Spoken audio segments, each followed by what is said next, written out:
మహారాష్ట్రలో ఉల్లి రైతులు రోడ్డెక్కారు. ఉల్లికి మద్దతు ధర కల్పించాలని డిమాండ్ చేస్తూ వేలాది మంది రైతులు ముంబై ఆగ్రా జాతీయ రహదారిని దిగ్బంధించారు. దీంతో హైవేపై భారీగా వాహనాలు నిలిచిపోయాయి. ఎన్సీపీ శరద్ పవార్ వర్గం ఎమ్మెల్యే రోహిత్ పవార్, శివసేన ఉద్దవ్ ఠాక్రే వర్గం నేత అంబాదాస్ దాన్వే, కాంగ్రెస్ మహారాష్ట్ర శాఖ అధ్యక్షుడు హర్షవర్ధన్ సబ్కాల్ సహా పలువురు ప్రతిపక్ష నేతలు రైతుల నిరసన ర్యాలీకి సారథ్యం వహించారు. ఉల్లి క్వింటాలకు కనీస మద్దతు ధర 3,000 ప్రకటించాలని డిమాండ్ చేశారు.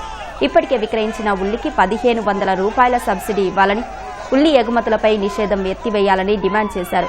నాఫెడ్ ద్వారా జరిగిన ఉల్లి కొనుగోలులో జరిగిన అవినీతిపై విచారణ జరిపించాలని రైతులు కోరారు. ఆందోళనకారులు రోడ్డుపై నిలిచిపోయిన వాహనాల టైర్లలో గాలి తీసేందుకు ప్రయత్నించగా ఉద్రిక్తత నెలకొంది. పోలీసులు నిరసనకారులను అడ్డుకుని పలువురిని అదుపులోకి తీసుకున్నారు.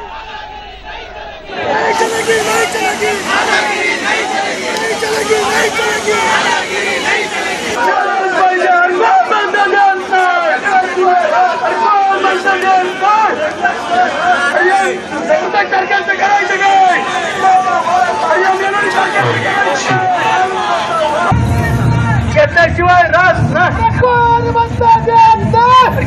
शिवाय